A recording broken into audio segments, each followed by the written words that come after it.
अवध पंच में मधुकर उपाध्याय का राम राम भैया। हिंदुस्तान में तमाम चीज़ें करने के लिए कुछ संस्थाएं बनाई जाती हैं ताकि उनमें कोई गड़बड़ी ना आने पाए, उनका काम सुचारू ढंग से चलता रहे। जैसे पढ़ाई लिखाई है, इलाज है, दवाइयाँ हैं, सबकी अपनी अपनी काउंसिल होती है, परिषद होती है, या कोई और संगठन होता है जो उनको देखता है। विश्वविद्यालयों के लिए एक अलग संगठन बनता है। तो जो तकनीकी शिक्षा वाला मामला है, उसके लिए भारत में एक बड़ी संस्था है जिसको AICTE कहते हैं, अखिल भारतीय तकनीकी शिक्षा परिषद। वही तय करती है कि तकनीकी शिक्षा में किन चीज़ों को पढ़ाया जाएगा, विषय कैसे होंगे, उनमें कितना प्रायोगिक होगा, कितनी चीज़ें आपको सीखनी होंगी कक्षा में बैठकर और कितनी प्रैक्टिकल करके सीखनी पड़ेंगी। और इसके साथ ही ये भी कि उद्योग के साथ उसका संबंध कैसे स्थापित होगा, कितने महीने, कितना समय आपको उद्योगों में जाकर अनुभव हासिल करना होगा, तभी जाकर आपको डिग्री मिलेगी। अब जब ये जो तकनीकी शिक्षा परिषद है, इसने अभी हाल फिलहाल एक फैसला किया। उसने आदेश जारी कर दिया है कि जितने छात्र तकनीकी शिक्षा के लिए आएंगे, इंजीनियर बनने के लिए आएंगे, उनको क्या क्या विषय पढ़ने होंगे। और उन्होंने जो विषय पहले से निर्धारित थे उसमें कुछ नए विषय जोड़ दिए। कुछ विषय तो ऐसे थे जैसे संविधान, तो इस कतई कोई समस्या नहीं है, वो किसी विषय का छात्र हो, किसी तरह की शिक्षा हासिल कर रहा हो, संविधान के बारे में जानकारी उसे होनी चाहिए, क्योंकि वही मूल ग्रंथ है जिसके आधार पर भारतवर्ष चलता है। तो संविधान की शिक्षा में कोई समस्या नहीं है। दूसरा विषय उन लोगों ने उसमें जोड़ा है पर्यावरण, एनवायरनमेंट, कि आपके आसपास हवा, पानी, ज़मीन कैसा है, मौसम, इन सारी चीज़ों के बारे में और पर्यावरण संरक्षण पर विशेष उनका ध्यान है। ये समस्या भी इस विषय में भी कोई समस्या नहीं दिखाई देती। बिल्कुल ठीक, पर्यावरण के बारे में जानकारी होनी चाहिए, जो क्योंकि जिस तरह पेड़ कट रहे हैं, जिस तरह पर्यावरण बदल रहा है, जिस तरह ओजोन लेयर कहते हैं कि उसकी परत घटती जा रही है, आगे चलकर इसकी आवश्यकता अब जितनी है उससे ज़्यादा होगी। तो संविधान और पर्यावरण जोड़ दिया उन्होंने, तो इसमें शायद किसी छात्र को या किसी भी व्यक्ति को क्या आपत्ति हो सकती है।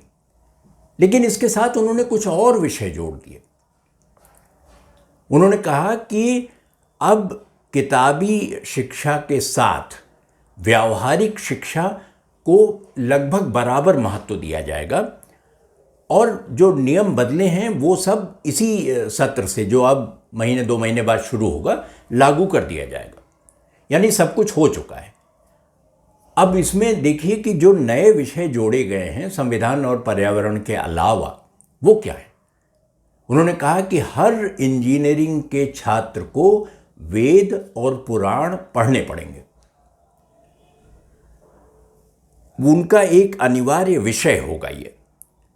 उनको तर्कशास्त्र पढ़ना पड़ेगा और ये देखना पड़ेगा कि इन परीक्षाओं में, इन विषयों की परीक्षाओं में छात्र को कितने अंक मिलते हैं। उन्होंने स्पष्ट कर दिया कि ये विषय जोड़े जरूर जा रहे हैं, लेकिन इनके अंक, जो अंतिम परिणाम होगा इंजीनियरिंग का, उसमें नहीं जोड़ा जाएगा। यानी इम्तिहान आपको देना है, किताबें पढ़नी है, उसमें उत्तीर्ण होना है, पास होना है, लेकिन ये नंबर अंतिम परिणाम को प्रभावित नहीं करेगा, उसमें जोड़ा नहीं जाएगा। कम नंबर से भी आप पास हो जाएंगे तो मान लिया जाएगा कि आपने पढ़ा। अब देखिए, ये तर्क या सोच कहाँ से आती होगी। ये जो लोग मानते हैं, और ये सच है, काफ़ी हद तक सही भी है, कि भाई भारत में ही आर्यभट्ट हुए शून्य वाले, भारत में ही पिंगल हुए जिन्होंने बाइनरी नंबर के बारे में लिखा, ब्रह्मगुप्त हुए, एक तरह से कह सकते हैं कि एल्गोरिदम जिस पर सारा फेसबुक और यूट्यूब और दुनिया भर की चीज़ें चलती हैं, उन्होंने इसका जो प्रारंभिक रूप बताया था कि कैसे ऑपरेट करेगा, कैसे चलेगा ये। कणाद को आदि ऋषि थे और परमाणु और अणुओं के बारे में उनका जो शोध है और उनका जो ग्रंथ है वो महत्वपूर्ण है। अन्य क्षेत्रों में भी देख लीजिए, चिकित्सा के क्षेत्र में कणाद हैं, सुश्रुत हैं, ये सब लोग आपको उपलब्ध हैं और ये प्राचीन भारत में थे जब इंजीनियरिंग की पढ़ाई वैसी नहीं होती थी जैसी अब होती है। यानी विज्ञान, गणित, तर्कशास्त्र, ये सारी चीज़ें जानकर ये लोग इतनी बड़ी जो उपलब्धियां इनकी थीं वो हासिल कर सके। तो अब क्या समस्या है? अब ऐसा क्यों नहीं हो सकता है? शायद यही सोच रही होगी कि उन्होंने कहा कि वेद, पुराण और तर्कशास्त्र पढ़ना बहुत ज़रूरी है, इंजीनियरिंग के छात्रों को तो ये पढ़ना ही पड़ेगा। अब देखिए, इसकी शुरुआत आर्यभट्ट और इनसे तो पुरानी बातें हो गई, लेकिन नए उसमें देखिए तो आपको 2-3 उदाहरण पिछले 5-7-10 साल में दिखाई देते हैं जिनका उल्लेख होना ही चाहिए। मसलन जब कोलकाता में एक पुल टूटा तो तृणमूल कांग्रेस ने, भारतीय जनता पार्टी केंद्र में उसकी सरकार है, उसने आलोचना की। उसके मंत्रियों ने कहा कि ये निकम्मी सरकार है ममता बनर्जी की, कोई काम ठीक से नहीं कर सकती है और ये पुल टूट गया, इतने लोगों की जान गई उसमें। तो ममता बनर्जी की तृणमूल कांग्रेस ने तुरंत कहा, प्रतिवाद किया और कहा कि ये एक्ट ऑफ गॉड है, इसमें तो भगवान का हाथ था, इसमें तृणमूल कांग्रेस क्या करे, टूट गया तो टूट गया। अब एक्ट ऑफ गॉड कहते ही कि जैसे भगवान से तृणमूल कांग्रेस ने अपने आप को जोड़ा और उस पुल हादसे को जोड़ दिया, तो भारतीय जनता पार्टी ने एक पल नहीं लगाया और पलट के कहा कि ये एक्ट ऑफ गॉड नहीं है, एक्ट ऑफ फ्रॉड है, तृणमूल कांग्रेस का फ्रॉड है, उनकी बेईमानी है, उन्होंने धोखाधड़ी की है। और जिस तरह के इंजीनियर वहाँ लगे हुए थे जिन्होंने वो पुल बनाया वो नाकाबिल थे, उन्होंने या तो रुपए पैसे का कुछ मामला था, कुछ चीज़ें, कुछ और आरोप भी लगे, उनकी सच्चाई, उनकी जांच होती रही, अभी तक स्पष्ट नहीं है और न उसका कोई परिणाम भी नहीं आया है उस जांच का।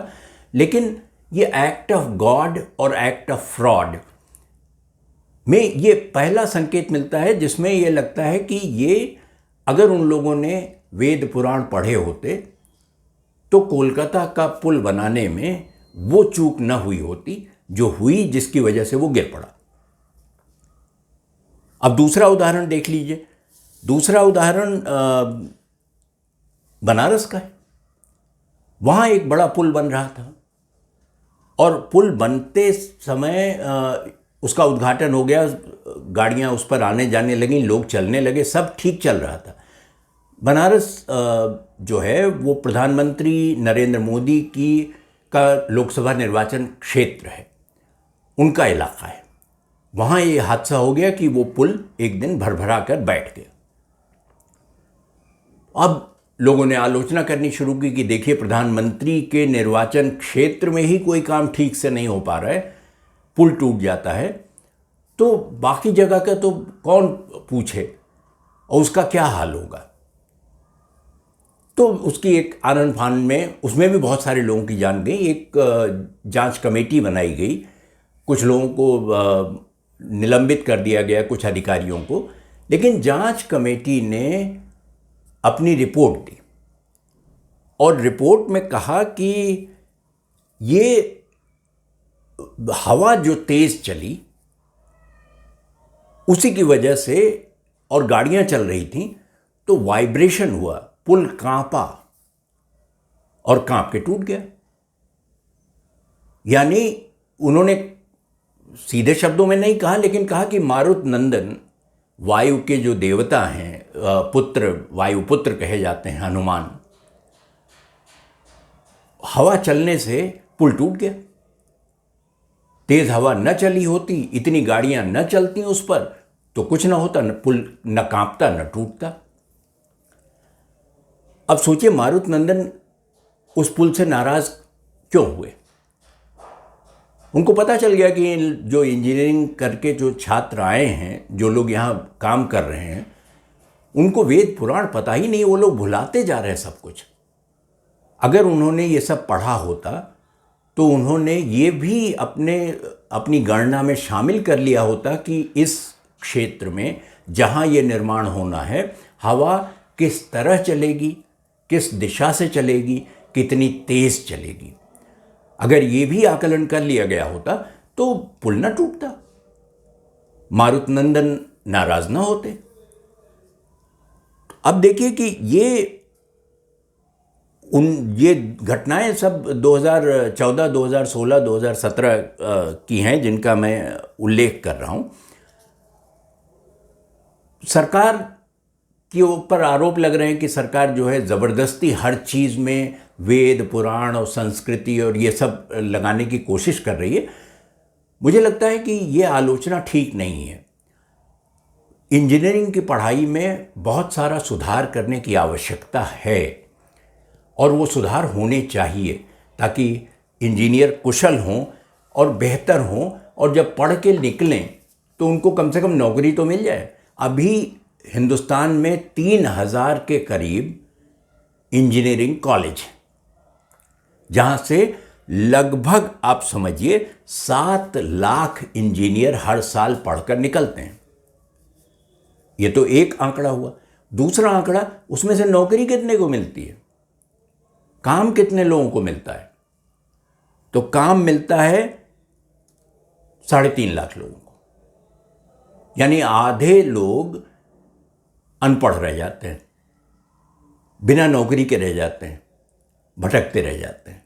आधे लोगों पर लोगों को विश्वास ही नहीं होता कि इन्होंने भी इंजीनियरिंग की है। तो इसलिए वो समस्या भी सरकार के जहन में थी, उनकी सोच में थी कि इंजीनियरिंग की पढ़ाई करें और अगर उसको भारतीय संस्कृति से जोड़ दिया जाए और भारतीय मेधा जो पुरानी है उसका असर भी उनके ऊपर थोड़ा रहे, तो वो बेहतर इंजीनियर होंगे और उनको बेहतर अवसर प्राप्त होंगे नौकरी करने के, नौकरी मिलने के। हर चीज़ की आलोचना करना ठीक नहीं है। प्रकाश जावड़ेकर ने उसके सफाई में बयान दिया कि नहीं, ये बिल्कुल ठीक है और ये एक अरसे से होना था, हम लोगों ने अब किया है। जो प्रगतिशील लोग हैं, जो मानते हैं कि विज्ञान विज्ञान है और दर्शन दर्शन है, वेद पुराण अपनी जगह, विज्ञान अपनी जगह, मुझे लगता है कि ये चीज़ों को अनावश्यक ढंग से खींचने की बात है। उनको एक करके देखने में क्या हर्ज है। आपने सिर्फ इंजीनियरिंग को इंजीनियरिंग मानकर पढ़ाकर देख लिया, आधे लोगों को नौकरी नहीं मिलती, आधे अब भी बेरोजगार हैं, तो एक बार ये भी करके देख लीजिए, क्या नुकसान है। अब जैसे गुरु शिष्य की जो परंपरा है भारत की, उसमें महात्मा बुद्ध ने एक बहुत मार्के की बात कही थी। उनका एक बहुत मशहूर वाक्य है, आप दीपो भव, कि अपना दीपक स्वयं बनो, किसी गुरु पर आश्रित होने की आवश्यकता नहीं है।